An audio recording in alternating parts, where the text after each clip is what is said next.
안녕하세요, 시청자 여러분. 잠시 귀 기울여 주시겠어요? 남편에게 뺨을 맞고 그 길로 집에서 쫓겨났습니다. 저는 망설임 없이 이혼 서류에 도장을 찍고 한도 5천만 원짜리 블랙카드를 정지시켰습니다. 다음 날 제 가족 카드로 결제하려던 남편은 그 자리에서 얼어붙고 말았죠. 차가운 에어컨 바람이 목덜미로 쏟아졌지만 마음속으로 퍼져나가는 냉기에 비할 바는 아니었습니다. 수입 가죽 소파에 미동도 없이 앉아있는 제 한 손은 여전히 왼쪽 뺨 위에 얹혀 있었습니다. 화끈거리는 통증이 서서히 퍼져나가기 시작했죠. 그것은 뺨 한 대였습니다. 지난 3년간 제 곁을 지켜온 남편이자 건장한 성인 남성이 온 힘을 다해 내리친 딱이었습니다. 서울의 고급 아파트 안 공기가 무겁게 내려앉았습니다. 벽시계의 초침 소리가 민준의 거친 숨소리와 뒤섞여 건조하게 울렸습니다. 술 냄새가 진동했습니다. 그는 거실 한가운데 서 있었습니다. 이 집 가구 대부분은 제 월급으로 산 것들이었죠. 그의 눈은 분노로 붉게 충혈되어 있었습니다. 저는 고개를 들어 남편을 바라보았습니다. 그 순간 한때 다정했던 그 남자는 끔찍할 정도로 낯설게 느껴졌습니다. 그의 얼굴은 술 기운과 오랫동안 억눌러온 분노로 일그러져 있었습니다. 셔츠 한쪽은 허리띠 밖으로 삐져나와 최근 그가 얼마나 망가져가고 있는지를 보여주고 있었습니다. 민주는 저를 향해 손가락질했습니다. 그 손가락은 두려움이 아닌 비이성적인 분노로 떨리고 있었습니다. 그의 목소리가 한밤의 정적을 찢으며 울려 퍼졌습니다. 입 닥쳐. 네가 돈 좀 번다고 이제 나를 가르치려 들어. 잘 들어, 이 집 가장은 나야. 나 박민준 아직 안 죽었어. 입술 끝에서 비릿한 피맛이 느껴졌습니다. 방금 맞은 충격으로 입술이 터진 모양입니다. 하지만 이상하게도 눈물은 나지 않았습니다. 보통 남편에게 맞은 아내는 울부짖거나 애원하거나 분노에 차소리치기 마련이죠. 하지만 저는 아니었습니다. 이상할 정도로 차분한 감정이 제 마음을 지배했습니다. 마치 거대한 폭풍 앞에 선 기분이었습니다. 공포에 질려 도망치는 대신 썩어빠진 모든 것을 휩쓸고 지나가도록 내버려 두기로 한 것입니다. 3년의 결혼 생활, 1000일의 시간. 저는 대학 시절 첫사랑과 결혼한 제가 세상에서 가장 행복한 여자라고 생각했습니다. 그때의 민주는 비록 집안은 넉넉하지 않았지만 성실하고 야망 있는 사람이었습니다. 하지만 지금 제 앞에 서 있는 것은 자신의 무능함을 폭력으로 감추려는 열등감에 사로잡힌 남자일 뿐이었습니다. 저는 천천히 손을 내리고 흐트러진 실크 잠옷을 바로잡았습니다. 저의 태연한 행동이 민준을 더욱 화나게 한 것 같았습니다. 그는 달려들어 강화유리 테이블을 세게 내리쳤고 크리스털 찻잔 세트가 요란한 소리를 내며 튀어올랐습니다. 뭘 봐. 지금 나 무시하는 거지. 내 분기 보너스만도 못한 월급 300만 원짜리 남편이라고 비웃는 거잖아. 그렇지. 서연아. 저는 민준의 눈을 똑바로 쳐다봤습니다. 제 눈에는 이제 애정이라고는 조금도 남아있지 않았습니다. 차가운 분석만이 가득했죠. 저는 조금도 떨림 없는 목소리로 또박또박 말했습니다.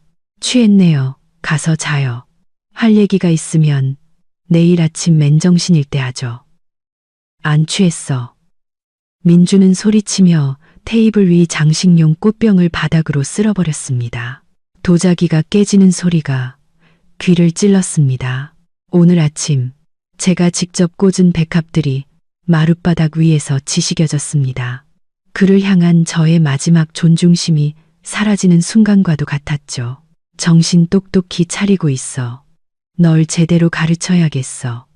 회사에서 팀장이라고 집에 와서까지 왕비 노릇하려 들지 마. 아내면 남편 말에 순종하고 남편 체면을 세워줄 줄 알아야지. 넌 입만 열면 돈, 돈, 돈.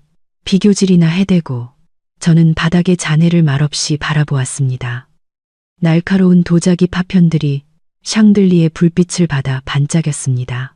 우리가 어쩌다 이 지경까지 왔는지 떠올려 봤습니다. 그저 제 계좌로 들어온 분기 보너스에 대해 무심코 한마디 했을 뿐인데 저는 그 돈으로 그의 낡은 차를 바꿔줄 생각이었습니다. 하지만 열등감이라는 뒤틀린 렌즈를 통해 저의 호의는 그에게 굴욕으로 비쳤던 겁니다. 뺨의 통증은 제 인내심의 한계가 무너졌음을 상기시켰습니다. 저는 운명에 순응하는 여자가 아닙니다. 저는 수백 명의 직원을 관리하는 영업팀장 이서연입니다.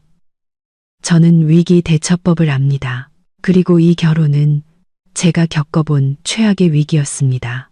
저는 자리에서 일어나 깨진 조각들을 넘어 작은 방으로 향했습니다. 민주는 여전히 그 자리에 서서 거친 숨을 몰아쉬며 도전적인 눈빛으로 제 뒷모습을 쳐다보고 있었습니다. 방문을 닫기 전 저는 오늘 밤 마지막으로 그를 돌아보았습니다. 민준 씨, 제 목소리는 가벼웠지만 강철처럼 단단했습니다. 당신은 방금 당신이 가졌던 가장 소중한 걸 잃었어요. 돈이 아니라 나를. 오늘 밤을 똑똑히 기억해요. 당신이 내 몸에 손댈 수 있는 마지막 기회였으니까. 저는 문을 세게 닫고 안에서 잠갔습니다. 밖에서는 민준의 욕설과 함께 무언가를 부수는 소리가 들려왔습니다. 저는 문에 등을 기댄 채 눈물이 터져 나오지 않도록 울지 않을 겁니다. 여자의 눈물은 그 가치를 아는 남자에게만 의미가 있습니다. 폭력을 쓰는 자에게 눈물은 나약함의 증거일 뿐이죠. 오늘 밤은 긴 밤이 될 겁니다. 하지만 저는 압니다. 내일 해가 뜨면 저는 다른 사람이 되어 있을 거라는 것을. 더 이상 맹목적으로 인내하고 용서하는 아내는 없을 겁니다. 어째서 그 따귀가 날아왔는지 이해하려면 지난 한 달간 있었던 일들을 되짚어 봐야 합니다. 어떤 폭풍도 예고 없이 찾아오지는 않는 법이죠. 우리 결혼의 하늘은 이미 오래전부터 잿빛이었습니다. 그저 제가 애써 외면하며 잠시 지나가는 먹구름일 뿐이라고 스스로를 속였을 뿐입니다. 상황이 악화되기 시작한 것은 사흘 전이었습니다. 그날 저는 평소보다 늦게 퇴근했습니다. 중요한 프로젝트의 데이터를 마감해야 해서 밤 8시 가까이까지 사무실에 남아 있었죠. 문을 열고 집에 들어서자마자 지독한 담배 연기가 코를 찔러 기침이 터져 나왔습니다. 거실 소파에는 민준이 푹 파묻혀 앉아 있었고 테이블 위에는 반쯤 비운 양주병과 담배꽁초로 가득 찬 재떨이가 놓여 있었습니다. TV에서는 뉴스가 나오고 있었지만 소리는 꺼져 있었고 깜빡이는 푸른 빛만이 남편의 수척한 얼굴을 비추고 있었습니다. 저는 가방을 내려놓고 한숨을 삼키며 그에게 다가갔습니다. 또 술 마셨어요? 저는 부드럽게 물으며 술병을 치우려 했습니다. 의사 선생님이 위 안 좋으니까 빈속에 술 마시지 말랬잖아요. 뭐 먹었어요? 저녁 데워줄까요? 민주는 술병을 확 낚아챘습니다. 흐릿한 눈으로 저를 원수처럼 쳐다봤죠. 왜 이렇게 늦게 와? 또 접대했어? 아니면 어떤 놈이랑 같이 있었냐? 저는 그 자리에 얼어붙었습니다. 그가 이렇게 비이성적인 질투를 보인 게 처음은 아니었지만 오늘 그의 말에 담긴 적에는 유난히 날카로웠습니다. 저는 침착하게 설명하려 애썼습니다. 분기 마감이라 마케팅팀이랑 회의하느라 늦었어요. 당신도 알잖아요. 민주는 비웃었습니다. 비뚤어진 조소가 가득했죠. 어련하시겠어. 우리 팀장님은 바쁘시지. 돈 버는 여왕님이시니까. 나는 뭐 그냥 빌빌대는 회사원 나부랭이고 일도 제대로 안 풀려서 일찍 집에 와 아내나 기다리는 셔터맨 신세고 내 얼굴 이제 지겹지? 가슴이 답답해져 왔습니다. 한 달 전부터 민준의 사업이 어려움을 겪고 있었습니다. 친구와 함께 건축 자재 가게를 열었지만 동업자에게 큰돈을 사기당했고 손님도 뜸해졌습니다. 당신 스트레스 받는 거 아니까 제 일에 대해서는 한 번도 힘든 내색 안 했어요. 심지어 제가 승진한 것도 당신 자존심 상할까봐 숨겼는데 저는 그의 옆에 앉아 차갑게 식은 남편의 손을 잡으려 했습니다. 왜 그렇게 말해요? 난 한 번도 당신을 그렇게 생각한 적 없어요. 일이라는 게 잘 될 때도 있고 안 될 때도 있는 거잖아요. 너무 힘들면 잠시 쉬면서 여행이라도 다녀와요. 집안 경제는 내가 책임질 수 있으니까. 맹세컨대 저는 좋은 뜻으로 한 말이었습니다. 제가 든든한 버팀목이라는 걸 알려주고 싶었죠.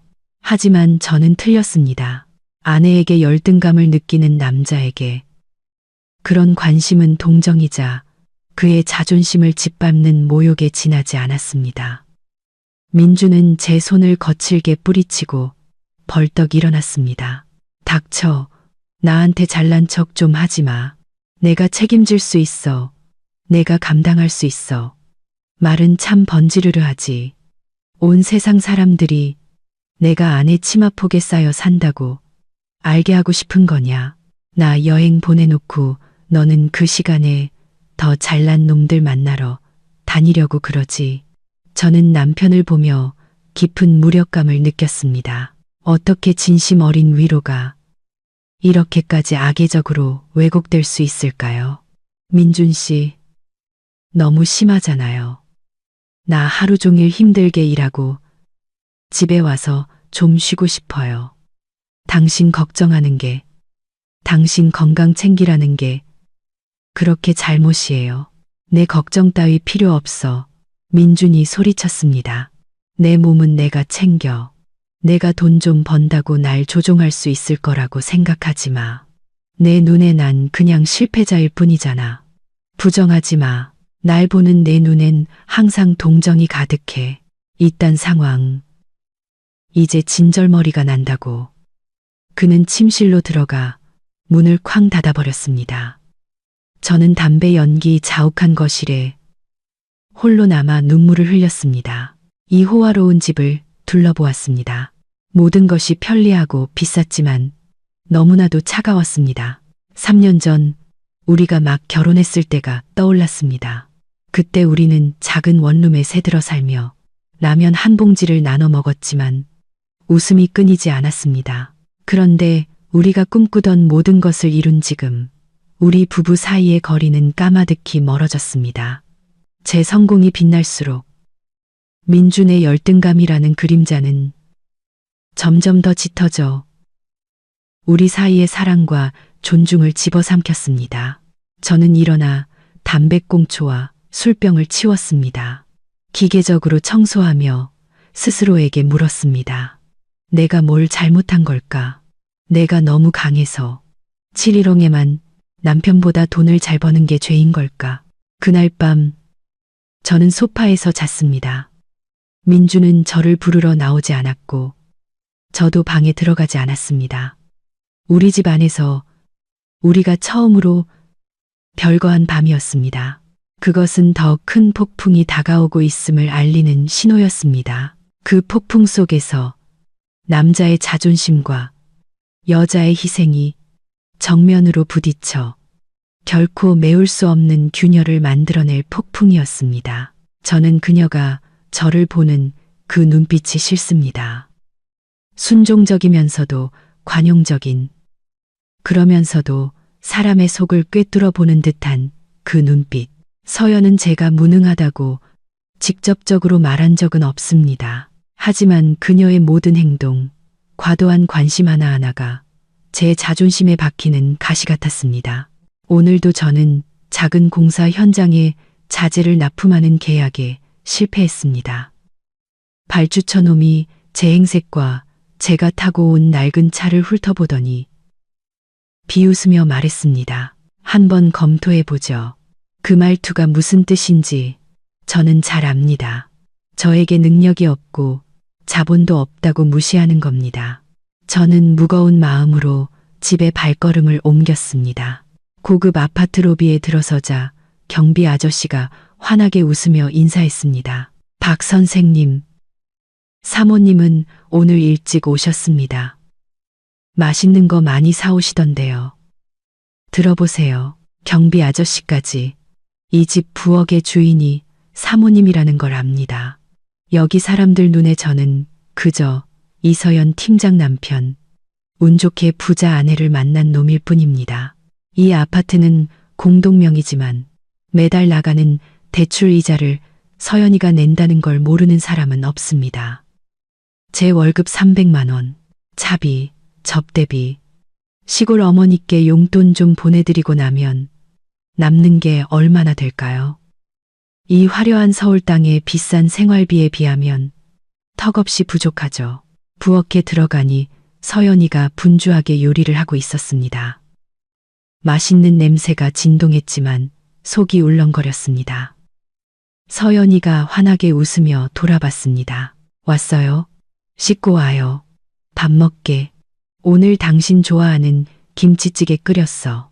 그녀가 아직 갈아입지 않은 비싼 오피스룩, 소파 위에 던져진 명품 가방을 보자 제 자신이 한없이 작고 비참하게 느껴졌습니다.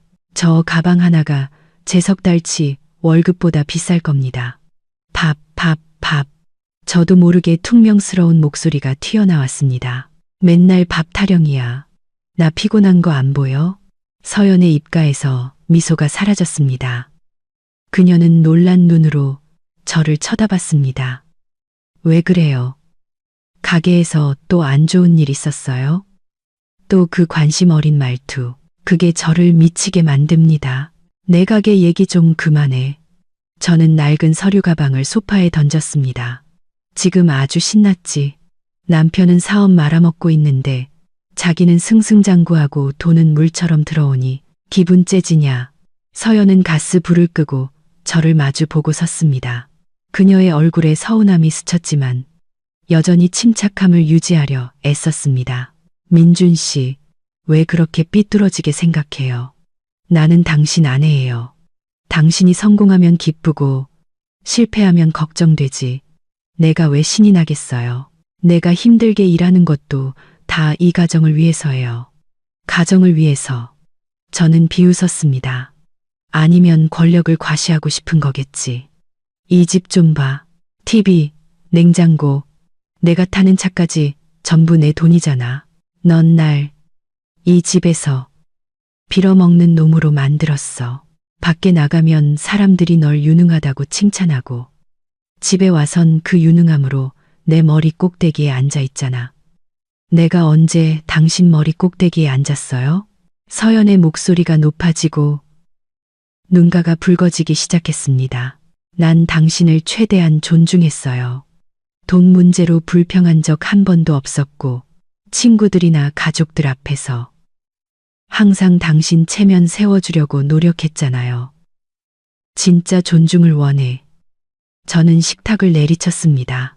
동정 말고 네가 시골 내려가서 우리 부모님께 용돈 드리고 조카들 선물 사주고 꼭 네가 우리 집안 전체의 은인인 것처럼 굴잖아.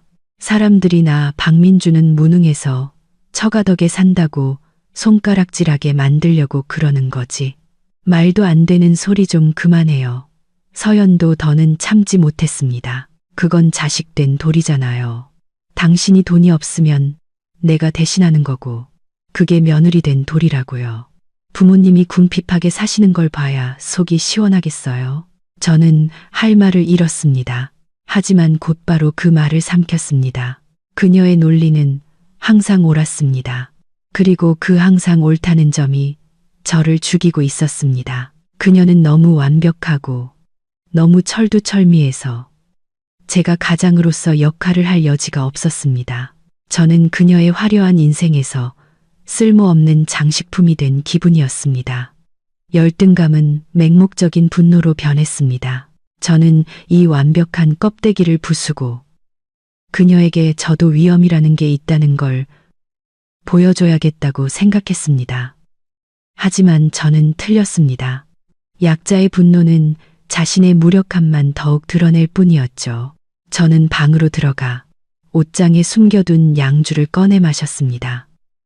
오직 술만이 이 열등감을 잊게 해주었습니다. 술에 취하자 제가 더 강해진 것 같았습니다. 제가 이 집의 진정한 주인인 것 같았죠. 그리고 미친 생각이 싹트기 시작했습니다. 이 집의 질서를 바로 잡아야겠다. 돈, 각자 벌어서 각자 써보자. 내 돈 없이 내가 살 수 있는지 없는지 한번 보자. 나 박민주는 여자 등골 빼먹고 사는 놈이 아니라는 걸 똑똑히 보여주겠어. 민주는 침실 문을 쾅 닫고 들어가 어수선한 부엌에 저를 홀로 남겨두었습니다. 냄비 바닥에 새까맣게 타버린 김치찌개는 제 심정과도 같았습니다. 저는 가스 불을 끄고 차가운 바닥에 주저앉았습니다. 아까부터 억눌렀던 눈물이 쏟아져 내렸습니다. 민주는 제가 그를 무시한다고, 돈으로 그를 짓누른다고 비난했습니다. 하늘이 아실 겁니다. 만약 제가 정보다 돈을 더 중시했다면 저를 따라다니던 다른 성공한 남자들 대신 빈손으로 상경한 그를 선택했을까요? 저는 눈을 감고 지난 3년의 기억을 되감아 보았습니다. 그 영화 속에서 저는 언제나 남편의 연약한 자존심과 제 커리어 사이에서 아슬아슬하게 균형을 잡아야 하는 줄타기 광대였습니다.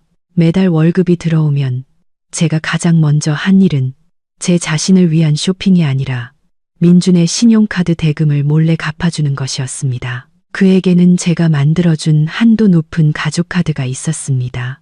그는 그 카드로 접대 술값을 계산하고 사업용 이미지를 위해 옷을 사고 심지어 상사에게 줄 선물을 사기도 했습니다.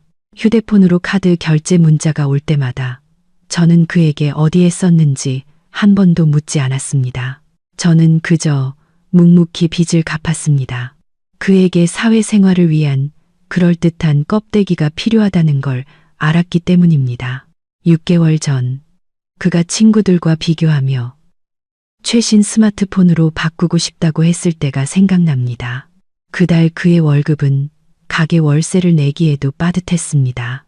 저는 회사에서 우수 사원에게 스마트폰을 상품으로 줬는데 저는 쓸 일이 없어 당신에게 준다고 거짓말을 했습니다. 민주는 200만 원에 가까운 그 스마트폰을 받고 환하게 웃었습니다.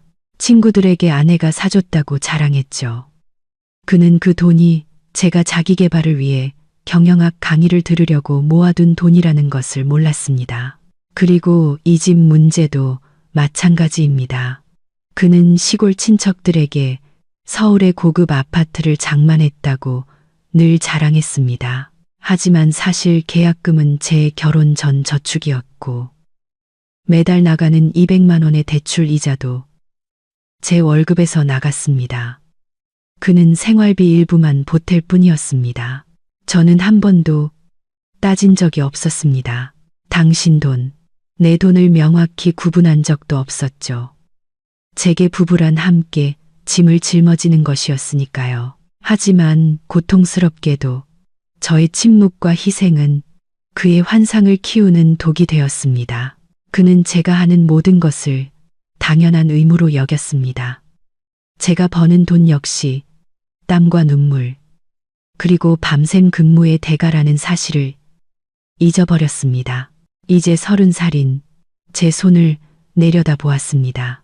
벌써부터 거칠어져 있었습니다. 민주는 제가 일하면서 힘드냐고, 스트레스 받지 않느냐고 한 번도 물어본 적이 없었습니다. 그저 제가 자기 체면을 구기지는 않는지에만 관심이 있었죠. 날 빌어먹는 놈으로 보잖아. 그의 말이 귓가에 맴돌았습니다. 사실 저는 한 번도 그런 생각을 한 적이 없습니다. 하지만 그 스스로가 열등감과 이기심으로 자신을 그 자리에 위치시킨 것입니다. 그는 풍족한 삶을 누리고 싶어 하면서도 자신의 경제적 능력이 부족하다는 사실은 인정하지 않았습니다. 그는 가장이 되고 싶어 하면서도 제가 기댈 수 있는 든든한 어깨는 되어주지 못했습니다. 저는 눈물을 닦고 일어나 타버린 찌개 냄비를 쓰레기통에 버렸습니다. 대담하고도 고통스러운 생각이 제 머릿속에서 싹트기 시작했습니다. 그가 제 보호를 굴욕으로 여긴다면 이제 그만두겠습니다. 그가 그토록 갈망하는 자유와 자존심을 돌려주겠습니다. 그가 경멸하던 아내라는 자금줄이 끊겼을 때 그 허황된 자존심으로 어떻게 살아남는지 한번 지켜보겠습니다. 저는 그를 벌주고 싶은 게 아닙니다. 그저 그가 깨닫기를 바랄 뿐입니다. 하지만 그 깨달음의 대가가 이 결혼의 파탄이라면 기꺼이 받아들일 수밖에 없을 것 같습니다. 저의 조용한 희생이 잘못된 곳을 향하고 있었다는 것을 깨달았기 때문입니다. 저는 깨질 듯한 두통과 함께 잠에서 깼습니다. 커튼 틈으로 비치는 햇살에 눈을 찡그렸습니다. 옆을 보니 침대는 비어 있었고 서연은 이미 일어난 지 오래된 듯 했습니다. 어젯밤의 다툼이 기억났습니다. 제가 소리를 지르고 테이블을 내리쳤던 일. 하지만 후회는 없었습니다. 누가 남편이고 누가 아내인지 알려주려면 그럴 필요가 있었습니다. 남자가 언제까지나 기죽어 살 수는 없는 노릇이죠. 거실로 나가보니 서연이가 커피를 마시며 노트북을 보고 있었습니다. 그녀는 단정한 실내복 차림에 가벼운 화장을 하고 있었지만 눈빛은 감정 없이 차가웠습니다. 언제나처럼 따뜻한 아침 식사는 없었습니다. 일어났어. 서연이 화면에서 눈을 떼지 않고 물었습니다. 밥은? 배고픈데. 저는 냉장고로 가며 퉁명스럽게 물었습니다. 냉장고에 라면 있으니 직접 끓여 먹어요. 서연이 툭 던지듯 대답했습니다. 저는 걸음을 멈추고 그녀를 궤돌아 보았습니다. 뭐라고? 남편이 배고파 죽겠다는데 라면을 끓여 먹으라고. 당신 아내 맞아? 서연은 타이핑을 멈추고 저를 쳐다보았습니다. 이상할 정도로 평온한 목소리였죠. 독립하고 싶다면서요. 어제 나한테 신경 쓰지 말고 동정하지도 말라고 했잖아요.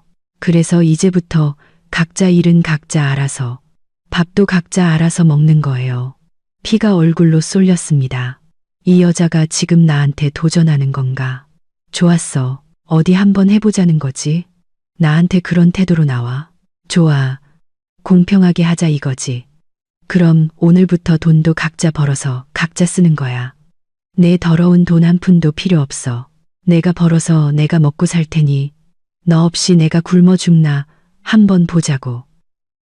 저는 호기롭게 선언했습니다. 그녀가 겁을 먹고 사과하고 예전처럼 저에게 매달릴 거라고 생각했습니다. 하지만 아니었습니다. 서연은 그저 옅은 미소를 지을 뿐이었습니다. 그 미소에 등골이 서늘해졌습니다. 확실해요? 그녀가 의미심장한 목소리로 되물었습니다. 100% 확실해. 저는 으르렁거렸습니다. 내 월급 300만 원이면 먹고 사는데 충분해. 아내한테 돈 타 쓰거나 내 이름으로 된 신용카드 쓰는 거 이제 지긋지긋하다고. 나도 남자고 자존심이 있어. 지금부터 생활비는 반반이다. 더 이상 얹혀 산다는 소리 듣기 싫으니까.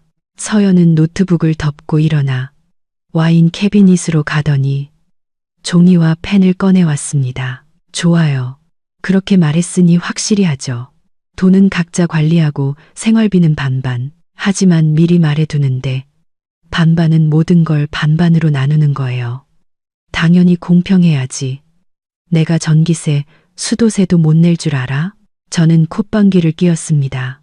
써봐. 하나도 빠짐없이 다 써보라고. 그때 저는 정말로 제가 감당할 수 있다고 믿었습니다. 300만 원은 적은 돈이 아니니까요. 머릿속으로 계산해 봤습니다. 식비 50만 원, 교통비 20만 원, 공과금 해봤자 30만 원 정도겠지. 그래도 술 마시고 시골에 돈 보낼 돈은 충분히 남겠다고 생각했습니다. 제가 스스로 파고 있는 무덤이 얼마나 깊은지 그때는 몰랐습니다. 서연은 종이에 망설임 없이 써내려가기 시작했습니다. 첫째, 이 아파트 대출 원금과 이자 매달 400만 원. 절반인 200만 원은 당신 부담이에요. 저는 깜짝 놀랐습니다. 200만 원이라는 숫자가 제 귀에 천둥처럼 울렸습니다. 뭐, 그렇게 많아. 잊었어요. 여기 강남 30평대 아파트잖아요. 금리도 계속 오르고 있고, 지금까지 내가 다 내서 당신이 몰랐던 거겠죠. 공평하게 하자면서요. 아니면 이 부분은 내가 내줄까요? 그럼 또 얹혀 사는 게 될 텐데? 저는 할 말을 잃었습니다. 남자의 체면이 후퇴를 허락하지 않았습니다. 됐어. 200만 원 낼 수 있어. 좋아요. 서연은 계속 썼습니다. 둘째, 아파트 관리비, 주차비, 인터넷, 케이블 TV, 요금. 합쳐서 한 달에 약 50만 원.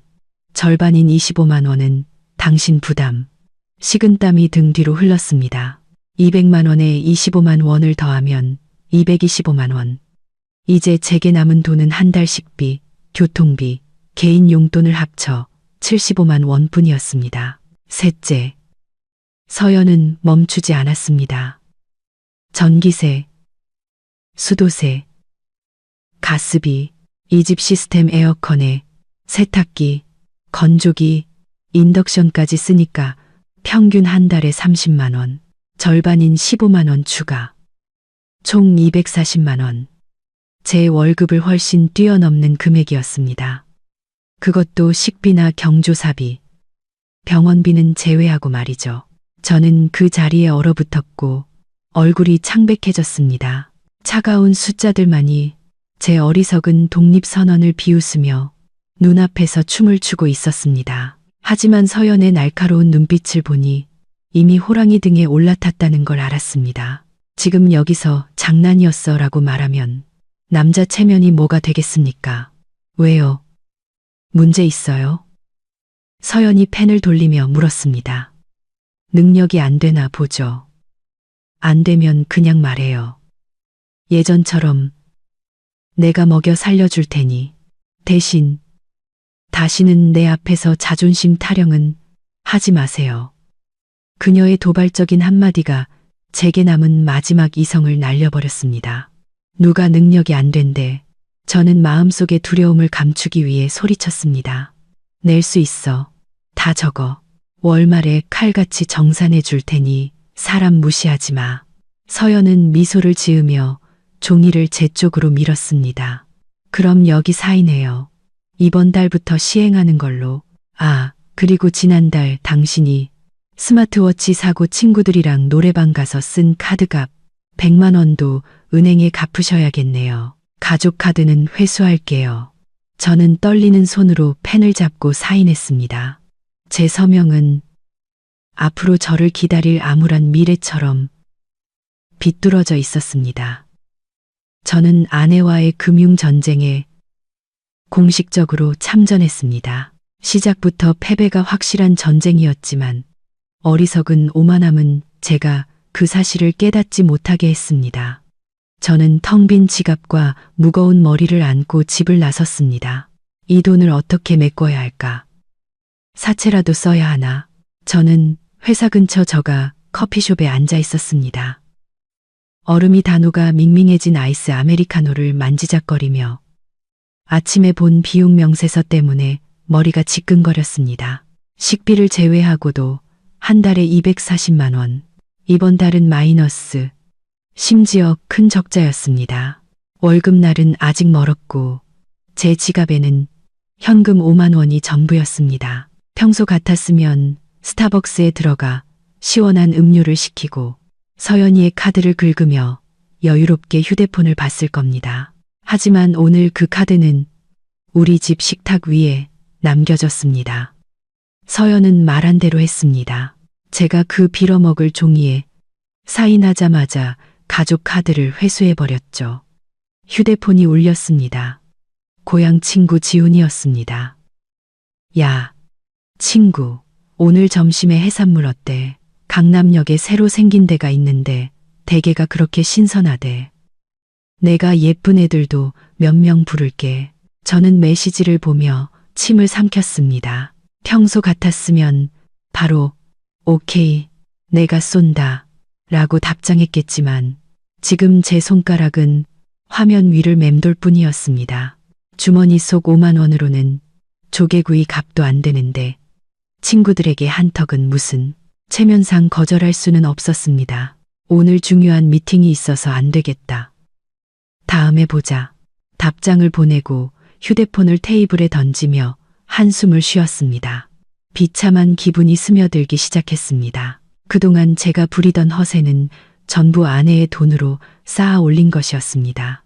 서연이 없으니 저는 평범한 술자리 하나도 망설여야 하는 신세였습니다. 점심에는 길거리 허름한 기사식당에서 제육볶음을 먹었습니다. 8,000원짜리 백반, 퍽퍽한 밥에 얇고 탄 고기 몇 점. 저는 밥을 씹으며 서연이가 사무실로 종종 시켜주던 푸짐한 도시락을 떠올렸습니다. 전부 유명 식당의 맛있는 음식에 수입 과일까지 후식으로 나왔었죠. 그때는 그녀에게 낭비라고 타박했는데 이제는 낭비하고 싶어도 할 수가 없었습니다.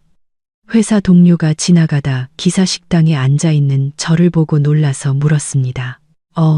민준 씨, 웬일로 여기 계세요? 에어컨 나오는 식당만 가시는 줄 알았는데.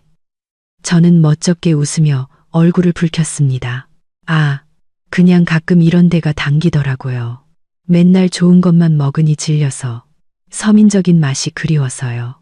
하나니가 그들은 웃으며 지나갔지만 등 뒤에서 수군거릴 거라는 걸 저는 잘 압니다. 마누라한테 용돈 끊겼나 보네. 분명 그렇게 말하겠죠.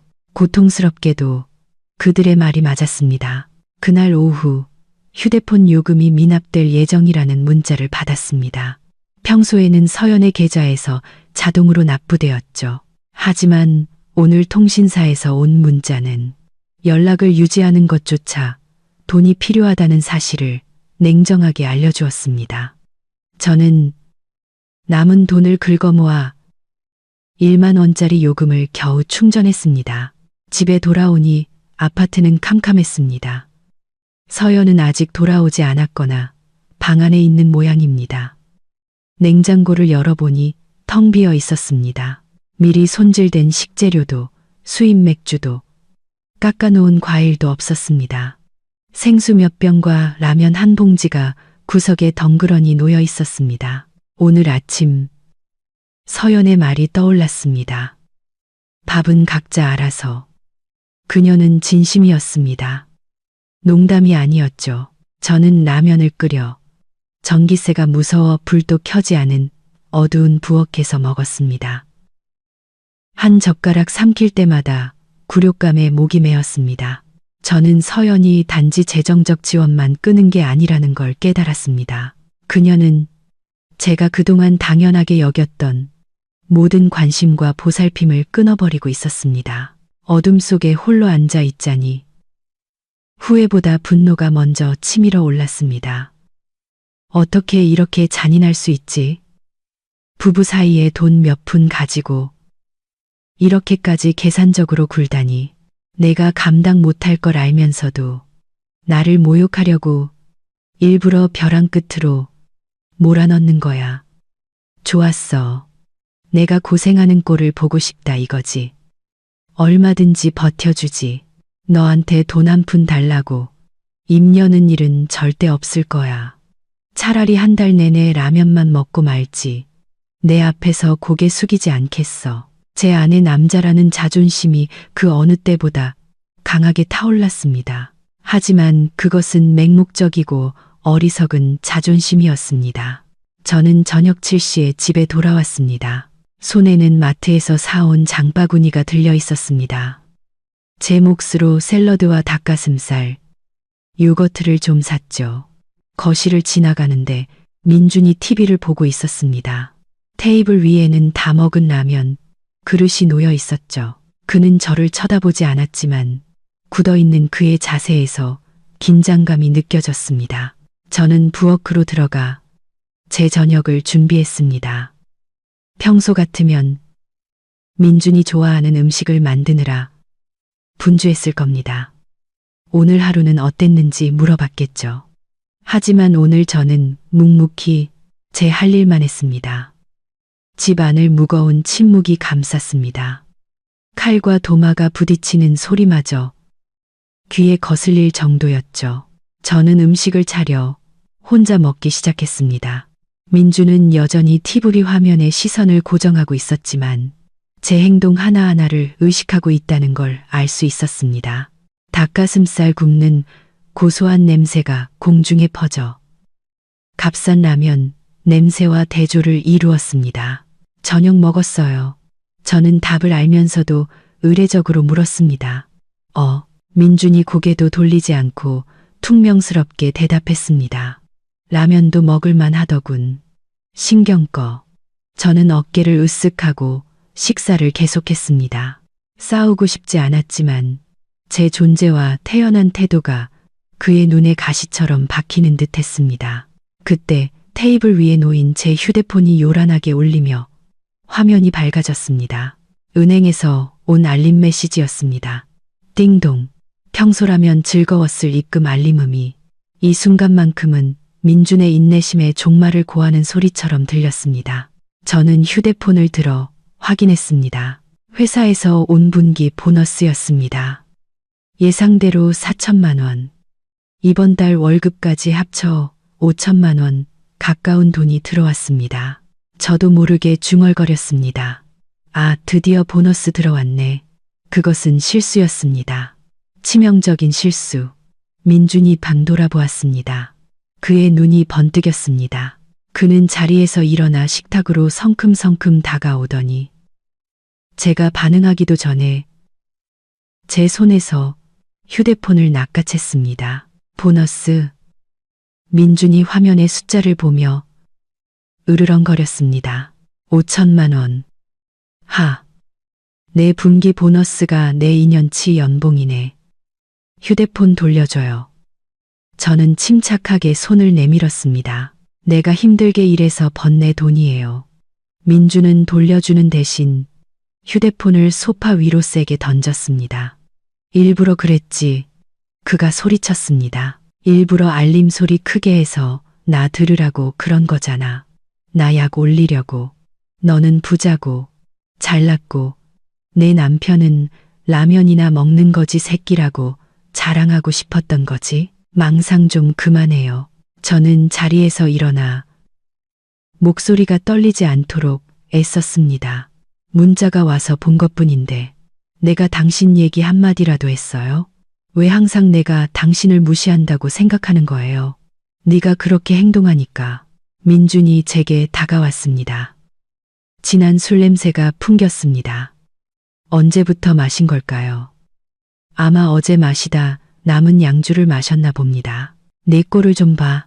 비싼 옷 입고 월급은 수천만 원씩 받고 집에 와선 얼음장처럼 차갑고 나한테 그 빚더미 각서에 사인하게 만들어 놓고 이제 내 앞에서 내 성공을 즐기고 있잖아. 내가 이 집에서 개만도 못한 존재야. 민준 씨, 취했어요. 제가 소리쳤습니다. 지금 무슨 말도 안 되는 소리를 하는 거예요. 재정적으로 독립하자고 한 건 당신이에요. 공평하게 하자고 한 것도 당신이고 이제 와서 왜 나를 탓해요. 그딴 싸구려 독립 따위 필요 없어. 민준이 고함을 질렀습니다. 호칭이 바뀌기 시작했죠. 내가 내 남편이야. 내 돈도 내 돈이라고. 카드 내놔. 당장. 그는 제게 달려들어 가방을 뒤져 지갑을 찾으려 했습니다. 저는 겁에 질려 뒷걸음쳤지만 등이 벽에 닿았습니다. 미쳤어요? 저는 그를 밀어내려 애썼습니다. 무슨 돈이 당신 돈이에요? 당신이 이 집에 보탠 돈이 한 푼이라도 있어요? 그 말이 비수가 되었습니다. 저는 말을 내뱉는 순간 실수했다는 걸 알았지만 이미 늦었습니다. 당신이 이 집에 보탠 돈이 한 푼이라도 있어요? 서연의 질문은 날카로운 비수가 되어 제 심장을 꿰뚫었습니다. 그 말은 제가 그동안 애써 감추려 했던 모든 것을 발가 벗겼습니다. 맞습니다. 저는 물질적으로 기여한 게 별로 없습니다. 맞습니다. 이 집, 이 차, 이 모든 편안함은 그녀의 피땀 어린 노력의 결과입니다. 하지만 저는 그녀의 남편이지 않습니까? 남편의 가치가 단지 벌어오는 돈으로만 측정되는 겁니까? 굴욕감이 극에 달해 술기운과 뒤섞이자 통제할 수 없는 분노가 폭발했습니다. 그 순간 제 눈에 비친 서연은 더 이상 현명한 아내가 아니었습니다. 저를 가두는 간수이자 제 죄를 심판하는 판사였습니다. 그녀는 경멸의 눈빛으로 저를 쳐다보고 있었습니다. 적어도 제게는 그렇게 보였습니다.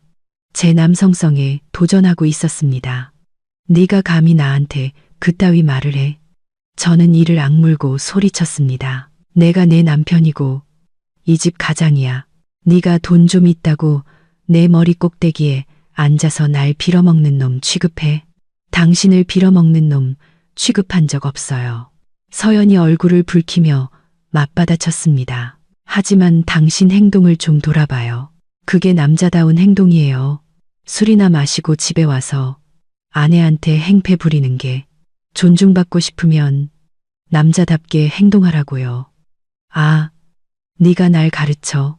네가 팀장이면 집에 와서도 왕 노릇해도 되는 줄 알아. 내가 남편을 어떻게 존중해야 하는지 똑똑히 가르쳐 주지. 저는 더 이상 제 행동을 제어할 수 없었습니다.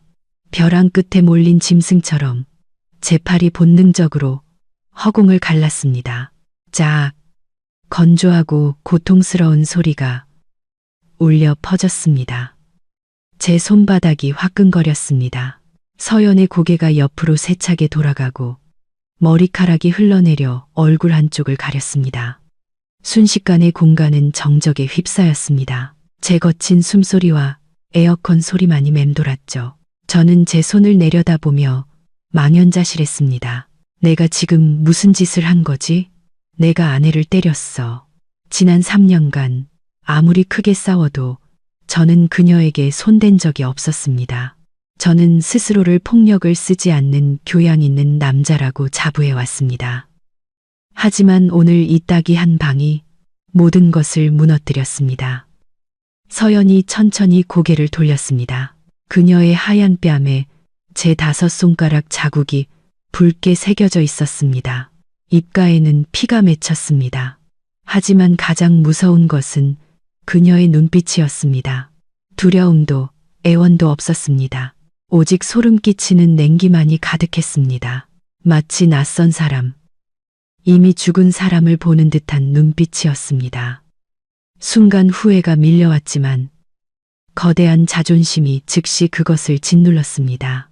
지금 사과하면 내 권위는 모두 사라진다.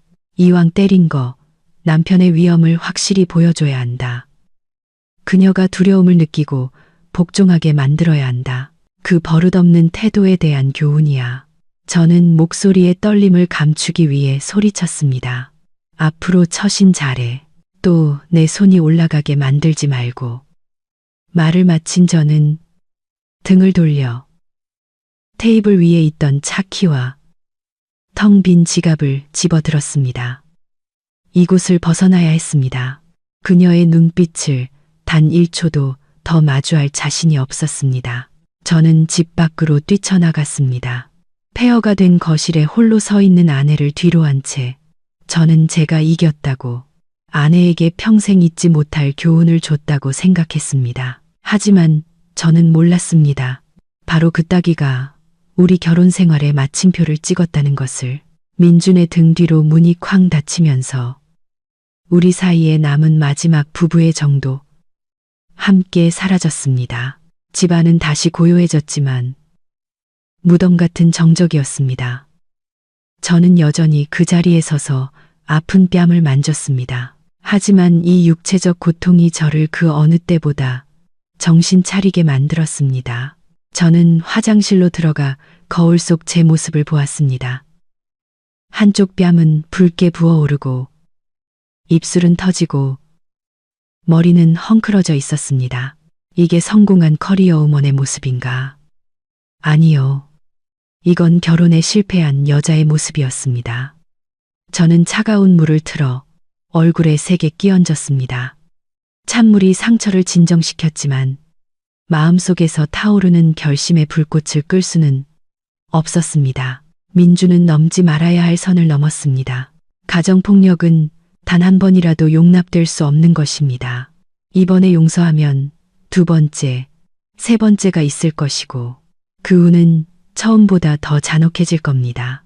저는 욕실에서 나와 책상에 앉았습니다. 컴퓨터를 켰지만 일을 하기 위함이 아니었습니다. 인터넷 뱅킹 시스템에 접속하기 시작했습니다. 민주는 자신이 가장이라고 생각합니다. 주먹으로 저를 가르칠 수 있다고 생각하죠. 좋습니다. 진짜 권력이 누구 손에 있는지 보여주겠습니다. 권력은 주먹이나 고함에서 나오는 게 아닙니다. 자신의 삶과 돈을 지배하는 능력에서 나오는 거죠. 저는 민준에게 발급된 가족 카드 목록을 확인했습니다. 플래티넘 카드 하나, JCB 카드 하나, 총 한도는 5천만 원이었습니다. 예전에는 그의 체면을 위해 마음껏 쓰도록 내버려 뒀지만 오늘 밤 이 카드들은 쓸모없는 플라스틱 조각이 될 겁니다. 시계를 보니 밤 12시가 다 되어갔습니다. 시스템 정기 점검 시간이라 온라인으로 즉시 카드를 정지시킬 수 없었습니다. 내일 아침까지 기다려야 했습니다. 저는 밤새 잠들지 못했습니다. 넓은 집안을 서성이며 가구 하나하나를 만져보았습니다. 이 소파는 우리가 함께 골랐고 저 그림은 그가 결혼 1주년 기념으로 선물한 것이었습니다. 모든 추억이 밀려왔지만 이제는 씁쓸함만 남았습니다.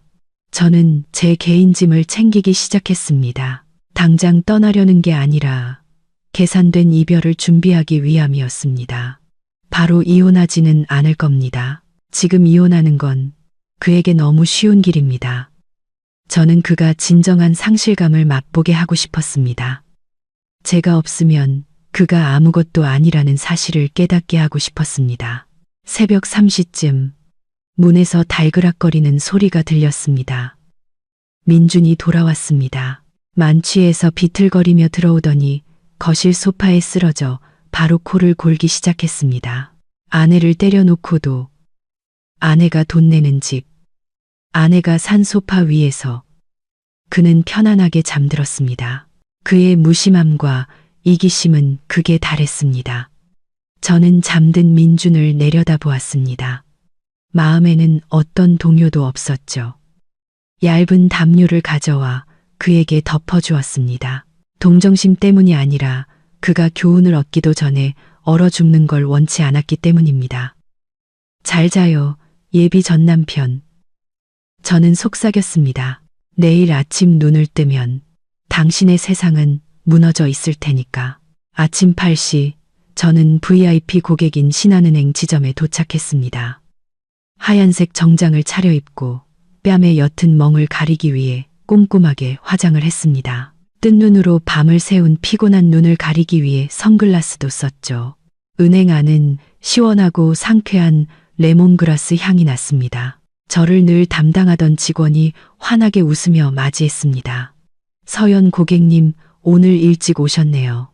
어떤 업무 도와드릴까요? 저는 의자에 앉아 선글라스를 벗고 직원을 똑바로 쳐다보았습니다. 제 계좌에 연결된 박민준 씨 명의의 가족카드 전부 정지시켜 주세요. 직원은 잠시 놀란 듯 멈칫했습니다. 네, 전부 정지하신다고요? 플래티넘 카드랑 JCB 카드 둘 다요? 네, 영구 정지요. 지금 바로 처리해 주세요. 제 목소리는 얼음처럼 차갑고 단호했습니다. 제 심각한 표정을 본 직원은 뭔가 짐작한 듯 했습니다. 그녀는 더 이상 묻지 않고 고개를 끄덕였습니다. 네, 알겠습니다. 바로 처리해 드리겠습니다. 잠시만 기다려 주세요. 타닥타닥.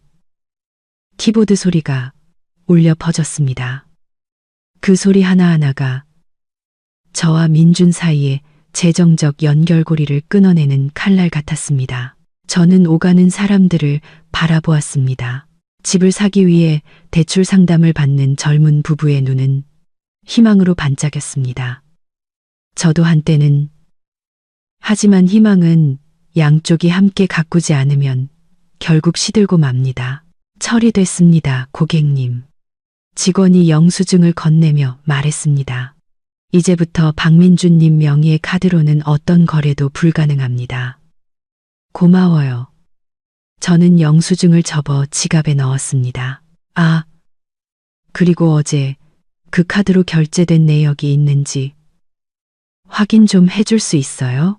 직원이 키보드를 두드리더니 대답했습니다. 아니요, 고객님. 마지막 거래는 3일 전 강남의 한 맥집집입니다. 저는 고개를 끄덕이고 은행을 나섰습니다. 아침 햇살이 도시를 환하게 비추었지만 이상하게도 마음은 가벼웠습니다. 저는 방금 남편의 가부장적인 허세의 생명줄을 제 손으로 끊어버렸습니다.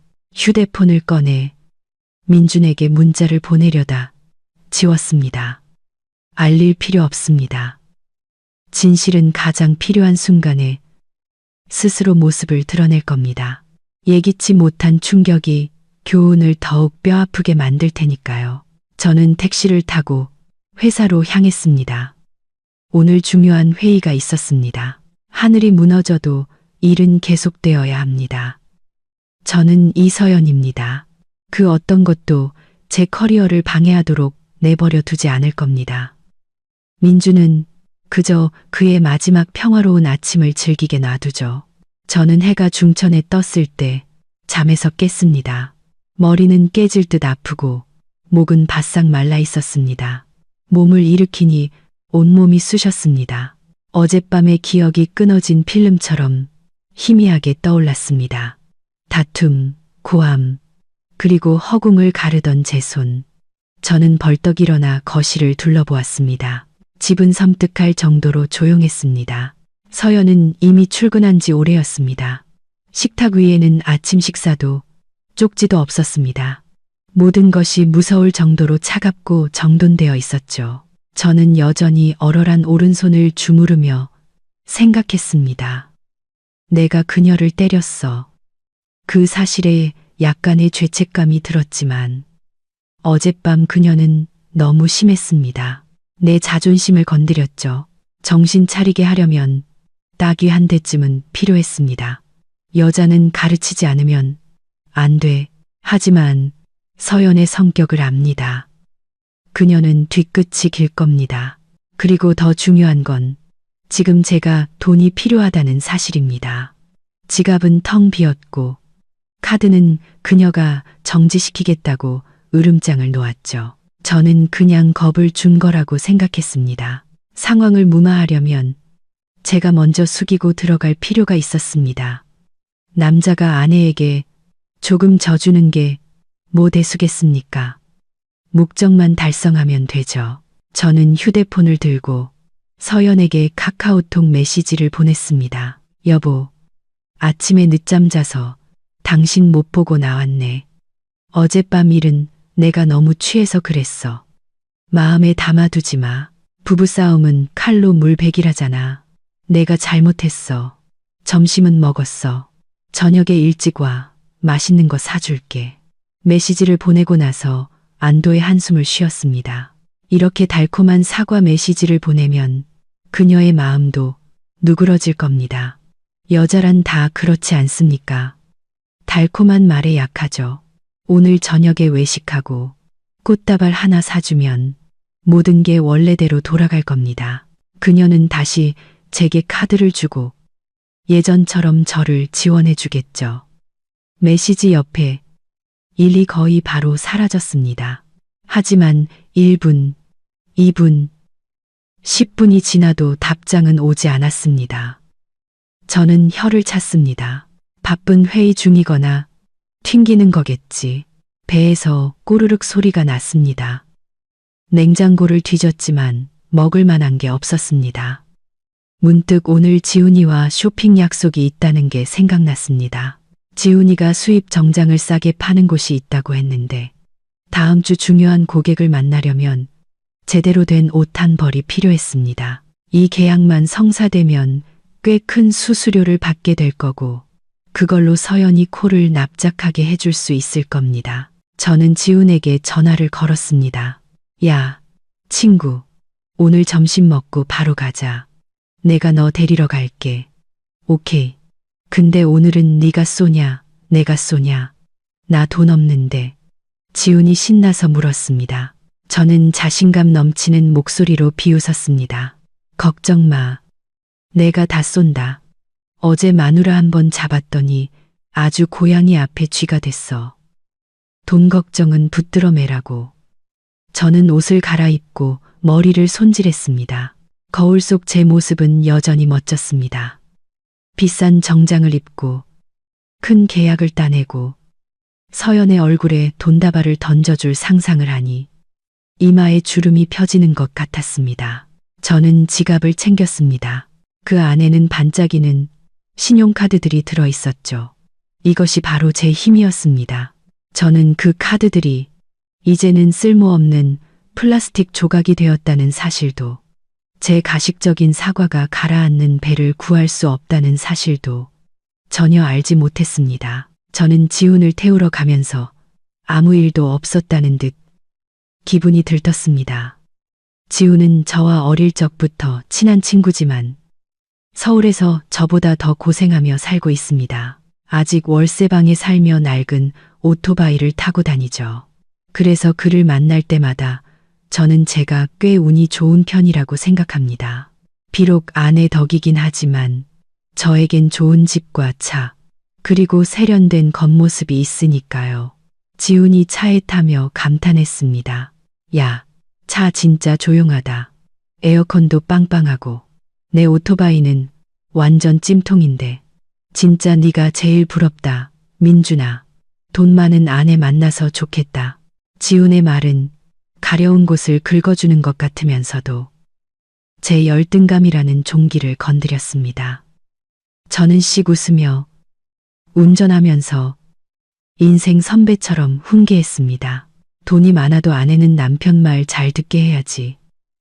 우리 남자가 가장인데 여자가 머리 꼭대기에 올라앉게 놔둘 수는 없잖아. 내가 평소에 마누라한테 잘해주는 것 같아도 집에서는 내 말이 곧 법이야. 진짜 서연이 누나 되게 무서울 것 같은데 팀장님이잖아. 지훈이 눈을 동그랗게 떴습니다. 회사에서나 팀장이지 집에 오면 그냥 내 여자일 뿐이야. 저는 신나게 허풍을 떨었습니다. 제 자존심이 만족감에 부풀어 올랐죠. 어제 말이야. 그 여자가 돈 문제로 나한테 대들더라고. 그래서 확 뺨을 한 대 갈겼지. 눈에서 별이 번쩍했을걸. 그랬더니 바로 깨갱하더라. 오늘 아침에는 미안하다고 빌면서 카드에 돈도 더 넣어줬다고. 저는 가슴 주머니에 든 두툼한 지갑을 두드리며 하늘 높은 줄 모르고 거만하게 굴었습니다. 지훈은 존경의 눈빛으로 저를 쳐다봤습니다. 진짜 존경한다. 난 결혼하면 마누라한테 잡혀 살까봐 걱정인데 너한테는 비법이 다 있었구나. 나중에 비법 좀 전수해줘. 별거 아니야. 저는 하하 웃었습니다. 중요한 건 기세야. 네가 없어도 잘 살 수 있고 오히려 더 잘 산다는 걸 보여줘야 해. 여자는 버려지거나 무시당하는 걸 제일 무서워하거든. 우리가 무심할수록 더 매달리게 되어 있어. 우리는 강남 신세계 백화점에 차를 세웠습니다. 이곳의 화려함이 저를 더욱 흥분시켰습니다. 저는 위풍당당하게 걸으며 지훈을 값비싼 명품 매장으로 이끌었습니다. 아내의 돈으로 이룬 성공한 남자의 품격을 지훈에게 증명하고 싶었습니다. 마음에 드는 거 있으면 다 골라. 내가 사줄게. 저는 호기롭게 선언했습니다. 지갑 속 현금은 몇만 원뿐이었지만 카드가 있으니 걱정 없었죠. 한도가 수천만 원인데 긁어도 닳지 않을 겁니다. 지훈은 10만 원짜리 셔츠를 집었다가 다시 내려놓았습니다. 야, 너무 비싸다. 그냥 구경만 하자. 에이, 뭘 그래. 저는 그의 말을 가로막았습니다. 그냥 골라. 오늘 내가 쏜다고 했잖아. 남자가 쇼핑하면서 가격표 보는 거 아니야. 저는 아름다운 환상에 빠져 있었습니다. 권력, 부, 그리고 아내의 복종이라는 환상. 제가 인생이라는 무대 위에서 광대극을 펼치고 있다는 사실을 유일한 관객이었던 서연은 이미 오래전에 퇴장했다는 사실을 저는 알지 못했습니다. 저 혼자 다가올 비극적인 결말을 향해 달려가고 있을 뿐이었죠. 우리는 피에르 가르댕 남성복 매장으로 들어섰습니다. 따뜻한 조명이 정교하게 재단된 정장들을 비추고 있었죠. 새 옷감과 고급스러운 향수 냄새가 코를 찔러 제 소유욕을 자극했습니다. 검은 유니폼을 입은 아름다운 직원이 미소를 지으며 다가왔습니다. 안녕하세요, 고객님. 무엇을 도와드릴까요? 저는 안목 있는 신사처럼 턱을 치켜들었습니다. 네이비 색상으로 정장 한 벌 골라주세요. 가장 좋은 원단의 젊은 감각이면서도 외국 바이어를 만날 때 입을 수 있게 격식 있는 걸로요. 직원은 재빨리 저를 신상품 코너로 안내했습니다. 그녀는 정말 멋진 정장 한 벌을 꺼내왔습니다. 바느질은 섬세했고 원단은 부드럽고 시원했죠. 이번 가을 신상 컬렉션 중에서 가장 인기 있는 모델입니다. 고급 울 소재라 구김이 적고 흡습성이 뛰어나 고객님처럼 멋진 분께 정말 잘 어울릴 거예요. 저는 만족스럽게 고개를 끄덕이며 정장을 몸에 대보고 탈의실로 들어갔습니다. 거울 속에 비친 제 모습은 완전히 다른 박민준이었습니다. 더 이상 돈 문제로 전전긍긍하는 실패한 남자가 아니었죠. 거울 속에는 위험 있고 매력적인 성공한 사업가가 서 있었습니다. 정장은 마치 맞춤 제작한 것처럼 제 넓은 어깨를 감싸고 큰 키를 돋보이게 했습니다. 밖으로 나와 옷깃을 정리하자 지훈이 눈을 반짝이며 말했습니다. 야, 진짜 멋있다. 영화배우 같아. 이 옷 입고 계약하러 가면 어떤 바이어가 거절하겠냐. 직원도 칭찬을 아끼지 않았습니다. 정말 고객님을 위해 만들어진 옷 같네요. 너무 잘 어울리세요. 얼마죠? 저는 옷자락을 쓰다듬으며 무심하게 물었습니다. 네, 이 제품은 150만 원입니다. 지우는 가격을 듣고 깜짝 놀라 제 귀에 속삭였습니다. 150만 원? 미쳤다. 그냥 딴 데 가서 이 30만 원짜리 사 입자. 저는 지훈을 돌아보았습니다. 그의 가난함이 안쓰럽게 느껴졌죠. 넌 아무것도 모르는구나. 싼 게 비지떡이야. 이 30만 원짜리는 없어 보이잖아. 우리가 큰 비즈니스를 하려면 겉모습이 정말 중요하다고. 150만 원이 아니라 200만 원이라도 살 거야. 저는 직원을 향해 당당하게 선언했습니다. 이걸로 할게요. 포장해 주시고 저기 와인색 실크 넥타이도 하나 추가해 주세요. 눈에 띄게. 네, 알겠습니다. 총 162만 원입니다. 계산대로 와주시겠어요? 저는 마치 황제처럼 자신감 넘치는 걸음으로 계산대로 향했습니다. 지갑을 꺼내 그 안에서 권위의 상징인 검은색 플래티넘 카드를 천천히 꺼냈습니다. 이것은 서연이 1년 전에 만들어준 한도 3천만 원짜리 카드였습니다. 저는 주로 큰 금액을 결제할 때 이 카드를 썼고 한 번도 문제가 생긴 적이 없었습니다. 저는 두 손가락으로 카드를 집어 거만한 미소와 함께 계산원에게 건넸습니다. 일시불이요. 그 순간 저는 세상의 정점에 서 있는 기분이었습니다. 하지만 저는 몰랐습니다. 제 발밑에 바로 나락이 펼쳐져 있고 저를 삼키기 위해 입을 벌리고 있다는 것을. 계산원은 두 손으로 카드를 받아들고 능숙하게 단말기에 넣었습니다. 저는 계산대에 기댄 채 쇼핑이 끝나면 5성급 호텔 해산물 뷔페에 갈 계획에 대해 지훈에게 떠들고 있었습니다. 이거 끝나면 그랜드 호텔 가서 랍스터 뷔페나 먹자. 거기 랍스터가 그렇게 신선하대. 마음껏 먹어. 돈 좀 있다고 쪼잔하게 굴면 쓰나. 지우는 침을 꿀꺽 삼키며 고개를 끄덕였습니다. 내 덕에 호강한다. 친구야. 삑삑삑. 단말기에서 이상한 소리가 났습니다. 결제가 성공했을 때 나는 경쾌한 소리와는 달랐죠. 계산원이 눈살을 찌푸리며 화면과 제 카드를 번갈아 보았습니다. 그녀가 다시 한번 카드를 긁었지만 여전히 건조한 오류음만 들렸습니다. 죄송합니다, 고객님. 거래가 거절되었습니다. 직원이 약간 어색한 미소를 지으며 고개를 들었습니다. 저는 잠시 멈칫했지만 태연한 척했습니다. 단말기 문제인가 보네요. 이 카드 한도 아직 많이 남았는데 다시 한번 해보세요.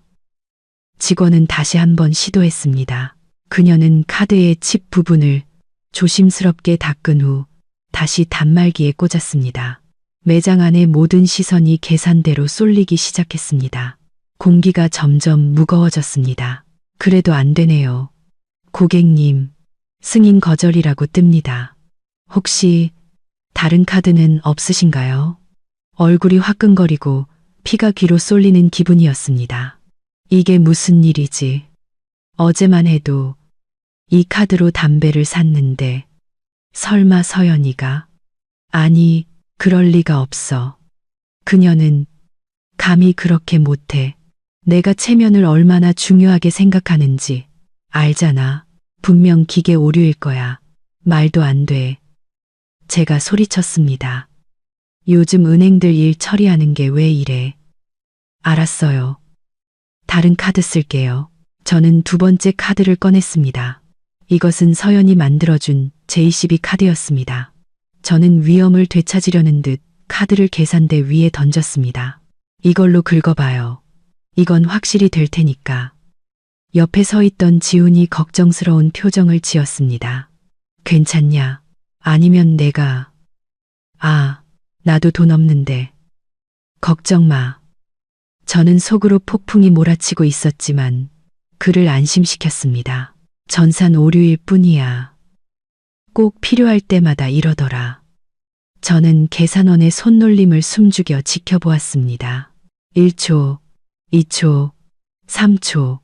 시간이 영원처럼 느리게 흘렀습니다. 그리고 삑, 삑, 삑. 또다시 그 빌어먹을 소리가 났습니다.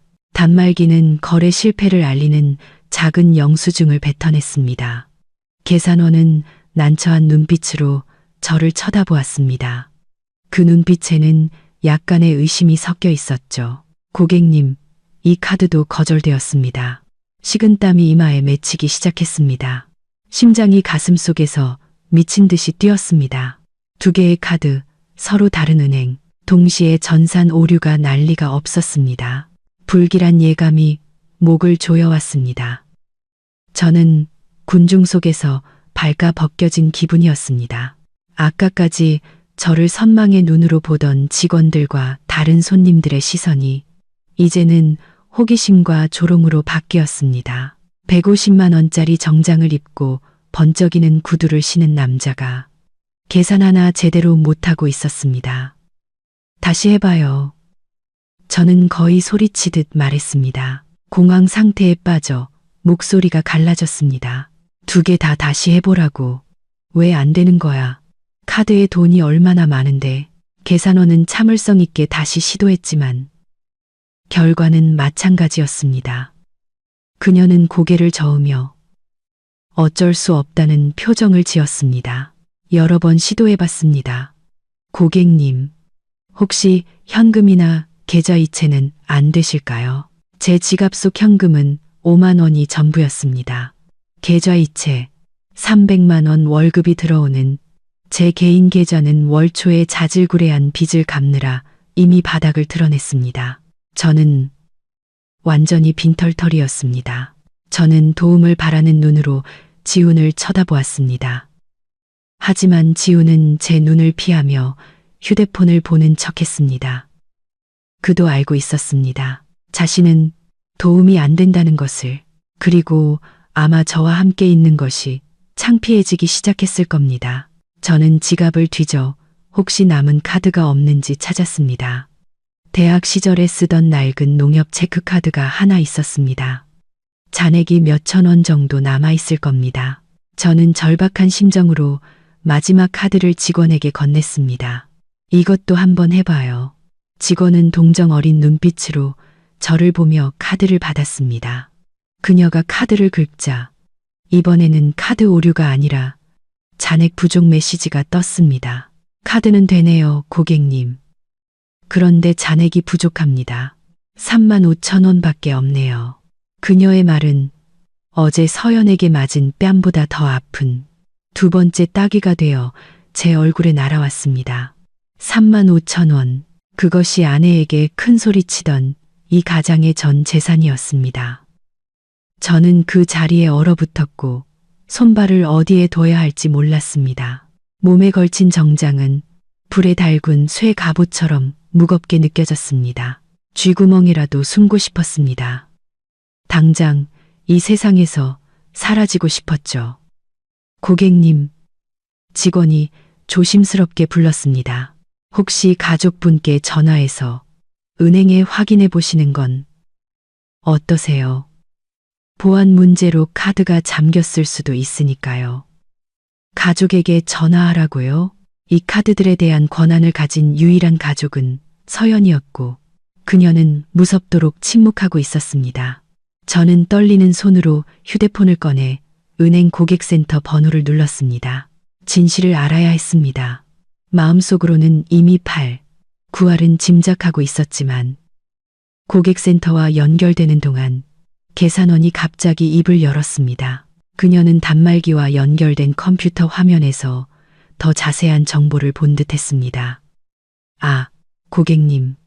시스템의 상세 오류 코드가 업데이트되었네요. 저는 휴대폰을 내리고 그녀를 뚫어지게 쳐다보았습니다. 심장이 났는 것 같았죠. 무슨 오류인데요. 직원은 제가 창피할까봐 주위를 살피며 저와 지훈만 들을 수 있도록 목소리를 낮춰 말했습니다. 저 시스템에 따르면 이 카드는 주카드 소유자의 요청으로 영구 동결 및 해지 처리되었다고 나옵니다. 플래티넘 카드와 JCB 카드 모두 동일한 상태입니다. 주카드 소유자, 그 세 단어는 제게 남은 마지막 체면을 산산조각 내는 망치 소리처럼 울려 퍼졌습니다. 주카드 소유자는 서연이었습니다. 저는 그저 부카드 소유자, 일시적으로 돈 쓸 권한을 부여받은 기생충에 불과했습니다. 그리고 그 권한은 그녀가 원하면 언제든 빼앗을 수 있는 것이었죠. 제 얼굴은 붉어졌다가 창백해지고 다시 잿빛으로 변했습니다. 발밑에 땅이 꺼지는 것 같았습니다. 옆에 서 있던 지우는 입을 떡 벌리고 저를 이상한 생물체 보듯 쳐다봤습니다. 내 마누라가 카드 정지시킨 거야? 지훈이 믿을 수 없다는 목소리로 물었습니다. 네가 마누라를 가르쳤다며, 네가 가장이라며. 지훈의 질문은 제가 쓰고 있던 가면을 찢어버렸습니다. 더 이상 숨길 것이 없었습니다. 초라하고 비참한 진실이 드러났습니다. 저는 성공한 사업가도 위험 있는 남편도 아니었습니다. 저는 그저 아내에게 빌부터 사는 가난뱅이였고 대낮에 사람들 앞에서 생명줄이 끊긴 신세였습니다. 주변 손님들이 수군거리기 시작했습니다. 멀쩡하게 생겨서 마누라 카드를 쓰네. 뭔가 잘못해서 용돈 끊겼나 봐. 꼴 좋다. 남자가 돈도 없이 쇼핑을 와. 그 속삭임들이 바늘이 되어 제 살을 찔렀습니다. 저는 계산대 위에 카드들을 허둥지둥 집어 지갑에 쑤셔 넣었습니다. 손이 너무 떨려서 카드 하나를 바닥에 떨어뜨렸습니다. 저는 몸을 숙여 카드를 주었습니다. 마치 온 세상 앞에 고개를 숙여 부서진 자존심 조각을 줍는 기분이었습니다. 저 그냥 안 살게요. 저는 직원의 눈을 마주치지 못하고 더듬거리며 말했습니다. 집에 가서 아내한테 다시 물어봐야겠어요. 뭔가 오해가 있었나 봐요. 저는 몇 분 전까지만 해도 제 것이라고 생각했던 정장을 급히 벗어 직원에게 돌려주었습니다. 이제는 손에 닿을 수 없는 물건이었습니다. 저는 뒤도 돌아보지 않고 문을 향해 걸었습니다. 피에르 가르댕 매장에서 거의 도망치다시피 빠져나왔습니다. 지훈이 뒤에서 헐레벌떡 따라왔습니다. 야, 민준아, 같이 가. 왜 이렇게 급해? 저는 대답하지 않고 주차장으로 향했습니다. 머릿속은 혼란스러웠고 굴욕감이 온몸을 태우는 것 같았습니다. 저는 친구 앞에서, 낯선 사람들 앞에서, 그리고 가장 중요하게는 제 자신 앞에서 발가벗겨졌습니다. 주차장에 도착해 저는 차에 주저앉아 두 손으로 머리를 감쌌습니다. 지훈이 다가와 팔짱을 끼고 저를 내려다보았습니다. 그의 눈에는 더 이상 아침의 존경심이 없었습니다. 대신 동정과 약간의 경멸이 섞여 있었죠. 이제 어쩔 거냐? 지훈이 물었습니다. 해산물 먹으러 가긴 가는 거야. 저는 고개를 들어 그를 보며 씁쓸하게 웃었습니다. 뭘 먹어? 카드 다 막힌 거 못 봤어. 내 주머니에 5만 원밖에 없는데 포장마차 가서 오뎅이나 먹을 거면 가자. 지훈은 혀를 차며 고개를 저었습니다. 됐다. 나도 이제 가봐야겠다. 와이프가 애 데리러 오라고 연락 왔네. 너는 집에 가서 마누라랑 잘 해결해봐라. 그리고 솔직히 말해서 허풍 좀 그만 떨어. 잘난 척 하다가 개망신만 당하잖아. 말을 마친 지훈은 제대로 된 작별 인사도 없이 돌아서 가버렸습니다. 제가 한턱 내겠다고 했던 그 친구는 제가 돈이 없어지자마자 저를 버렸습니다. 우정도 제 체면도 결국에는 얇은 지폐 한 장만도 못한 것이었습니다. 저는 시끄러운 주차장에 홀로 남겨졌습니다. 주변의 경적 소리, 사람들의 웃음소리가 마치 저의 고독을 비웃는 것 같았습니다. 저는 떨리는 손으로 휴대폰을 꺼내 서연에게 전화를 걸었습니다. 설명이 필요했습니다. 이 분노를 누군가에게 쏟아내야 했고 그 대상은 서연밖에 없었습니다. 하지만 마음 깊은 곳에서는 알고 있었습니다. 가장 원망스러운 사람은 바로 저 자신이라는 것을. 저는 사무실에서 프로젝트 서류를 검토하고 있었습니다. 그때 전화벨이 울렸고 화면에 남편이라는 이름이 떴습니다. 저는 아침 내내 이 전화를 기다렸습니다. 이 순간이 올 줄 알고 있었죠. 저는 차를 한 모금 마시고 심호흡을 한 뒤 전화를 받았습니다. 여보세요. 수화기 너머로 민준의 거친 숨소리와 시끄러운 길거리 소음, 그리고 분노에 찬 목소리가 들려왔습니다. 당신 대체 무슨 짓을 한 거야, 이서연. 왜 내 카드를 막아? 친구들 앞에서, 사람들 앞에서 나 망신 주니까 속이 시원해. 저는 휴대폰을 귀에서 살짝 떼고 그가 소리치는 것을 기다렸습니다. 제 목소리는 겨울 호수처럼 차갑고 평온했습니다. 민준 씨, 이상한 걸 묻네요. 오늘 아침에 돈은 각자 알아서 쓰기로 합의서에 사인했잖아요. 그 카드는 제 계좌에 연결된 가족 카드고 그 안에 돈도 내 돈이에요. 내가 내 카드를 정지시킨 게 뭐가 잘못됐죠? 그래도 나한테 말은 해줬어야지. 이건 비겁한 짓이야. 백화점에서 물건 사려는데 카드가 막혀서 얼마나 창피했는지 알아? 창피해요. 저는 비웃었습니다. 아내 돈 못 써서 창피해요. 그럼 아내 뺨을 때리고 아내를 무시한다고 욕했을 때의 창피함은 느껴봤어요? 그건 그거고 이건 이거지. 민준이 소리쳤습니다. 쓸데없는 소리 하지 말고 당장 카드 풀어. 나 기름도 넣어야 하고 점심도 먹어야 한다고. 싫어요. 저는 단호하게 말했습니다. 독립하고 싶으면 끝까지 독립하세요. 당신도 손발 멀쩡하고 직업도 있으니 스스로 벌어서 먹고 살아요. 나는 당신의 현금 인출기가 아니고 떼쓰면 다 들어주는 엄마도 아니에요. 지금 이 순간부터 모든 지원을 끊겠습니다. 알아서 하세요. 당신, 감히. 민준의 목소리가 공포에 질려 떨리기 시작했습니다. 당신, 내 아내잖아. 아내는 하녀가 아니고 공짜 은행도 아니에요. 저는 한 글자 한 글자 힘주어 말했습니다. 당신이 내 뺨을 한 대 때렸고 나는 당신 카드를 끊었어요. 공평하죠? 아, 그리고 오늘 저녁밥 안 할 거니까 알아서 챙겨 먹어요. 저는 그가 더 말할 틈도 주지 않고 전화를 끊었습니다. 휴대폰을 내려놓자 가슴 한구석이 욱신거렸습니다. 아팠지만 악성 종양을 도려내기 위해 필요한 고통이었습니다.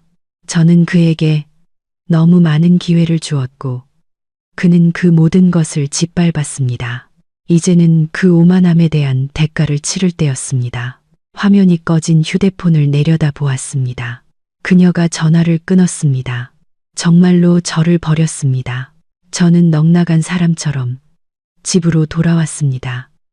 강남에서 집까지 오는 길이 이렇게 멀게 느껴진 적은 없었습니다. 서울의 햇살은 뜨거웠지만 제 마음은 얼어붙을 듯 차가웠습니다. 제 주머니에는 체크카드에 남은 3만 5천 원과 몇천 원의 현금이 전부였습니다. 이 돈으로 이틀은 버틸 수 있을까요? 아파트에 도착해 공동현관에 카드키를 댔습니다. 다행히 카드키는 작동했습니다. 적어도 저를 길거리로 내쫓지는 않았군요. 문을 열고 집으로 들어섰습니다. 집은 조용했지만 뭔가 달라져 있었습니다. 거실이 평소보다 카랬고 벽에 걸려있던 그림 몇 점과 장식용 화분들이 사라졌습니다. 저는 침실로 달려갔습니다. 옷장 문이 활짝 열려 있었고 옷장 안의 절반, 즉 서연의 옷들이 사라졌습니다. 침대 위에는 깔끔하게 포장된 큰 여행 가방 2개가 놓여 있었습니다. 서연이 창가에 서서 등을 돌리고 있었습니다. 언제 돌아온 걸까요? 그녀는 간단한 실내복 차림에 머리를 높게 묶고 있었습니다. 고독해 보였지만 강인함이 느껴졌습니다. 어디가? 저는 두려움에 목이 잠겨 물었습니다. 아까의 분노는 온데간데 없이 사라지고 극심한 공포만이 남았습니다. 서연이 저를 돌아보았습니다. 그 눈빛은 고통스러울 정도로 평온했습니다. 잠시 나가 있으려고요. 그녀가 말했습니다. 회사 근처에 원룸 하나 구했어요. 왜? 저는 그녀에게 다가가 손을 잡으려 했지만 그녀는 뒤로 물러나 피했습니다. 카드 문제 때문에 집을 나간다고. 미안해. 내가 잘못했어. 카드 다시 풀어줘. 다시는 낭비 안 할게. 제발 가지마. 서연은 고개를 저으며 씁쓸하게 웃었습니다. 아직도 아무것도 모르네요. 민준 씨. 돈이 문제가 아니에요. 당신의 삶의 태도가 문제라고요. 당신은 나를 무시하고 폭력을 휘두르면서도 나에게 의지해서 살고 싶어 하죠. 가장이 되고 싶어 하면서 책임은 지기 싫어하고 나 이제 지쳤어요. 내가 변할게. 저는 맹세했습니다. 열심히 일하고 술도 안 마실게. 제발 기회를 한 번만 줘. 기회는 말로 하는 게 아니에요. 민준 씨. 서연이 테이블 위에 놓인 전기세, 수도세 고지서를 가리켰습니다. 기회는 행동으로 보여주는 거죠. 저는 제 앞에 서 있는 남자를 보았습니다. 민주는 고개를 숙인 채 어깨를 떨고 있었습니다. 정말 비참해 보였죠. 어젯밤의 그 난폭함은 어디로 갔을까요? 오늘 아침 아내를 가르치겠다던 그 거만함은 어디로 갔을까요? 재정적 버팀목이 사라지자 그는 나약한 어린아이의 본 모습을 드러냈습니다. 저는 여행 가방, 손잡이를 끌었습니다. 마룻바닥 위로 바퀴 구르는 소리가 제 마음이 부서지는 소리처럼 건조하게 울렸습니다. 떠나고 싶지 않았습니다. 이곳은 제 집이고 제가 공들여 만든 보금자리였습니다. 하지만 떠나야 했습니다. 민준을 이 집에 홀로 남겨두고 그가 혹독한 현실과 마주하게 해야 했습니다. 한 달간 별거예요. 저는 최후 통첩을 날렸습니다. 이 한 달 동안 나는 다른 곳에서 살 거예요. 당신은 여기 남아서 집을 지켜요. 하지만 똑똑히 들어요. 나는 어떤 돈도 지원하지 않을 거예요. 전기세, 수도세, 관리비, 그리고 당신 식비까지 전부 당신이 알아서 해결해야 해요. 민준이 고개를 들었습니다. 그의 눈이 공포로 커졌습니다. 한 달 동안 월급 300만 원으로 이 모든 비용을 감당하면서 어떻게 살라는 거야? 그건 당신 사정이죠. 저는 냉정하게 대답했습니다. 당신이 남자라면서요. 자존심이 있고 독립하고 싶다면서요. 지금이 그걸 증명할 때예요. 만약 한 달 뒤에 빚 하나 없이 모든 공과금을 해결하고 무엇보다 그 가부장적이고 유치한 생각을 바꾼다면 그때 다시 이야기해보죠. 만약 못하면 민준이 떨리는 목소리로 물었습니다. 못하면 저는 그의 눈을 똑바로 쳐다보았습니다. 내 이름으로 서명된 이혼 서류가 법원으로 보내질 거예요. 그때 우리는 부부가 아니라 원고와 피고로 만나게 되겠죠. 저는 여행 가방을 끌고 문으로 향했습니다. 민주는 그 자리에 얼어붙어 저를 붙잡지 못했습니다. 제가 말하면 실행한다는 것을 그도 알고 있었습니다. 저는 문을 열고 바람이 부는 복도로 나섰습니다.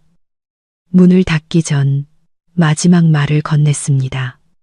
당신이 그토록 꿈꾸던 독립적인 삶, 행운을 빌어요. 안녕. 문이 철컥 소리를 내며 단호하게 닫혔습니다. 저는 걸음을 옮겼고 눈물이 흐르기 시작했습니다. 나약해서 우는 게 아니었습니다. 지난 3년의 사랑이 안타까워서 우는 것이었습니다. 하지만 저는 뒤돌아보지 않았습니다. 그 문 안쪽에서 민주는 넓지만 텅 빈 거실에 홀로 서 있었습니다. 더 이상 웃음소리도 따뜻한 음식 냄새도 화풀이하거나 기댈 아내도 없었습니다. 텅 빈 지갑과 지불해야 할 고지서들, 그리고 그 자신만이 남아있을 뿐이었습니다. 30살 남자의 인생 첫 교훈은 이제 막 0에서부터 시작되고 있었습니다. 끝까지 들어주신 시청자 여러분, 진심으로 감사합니다. 다음 영상에서 다시 뵙겠습니다.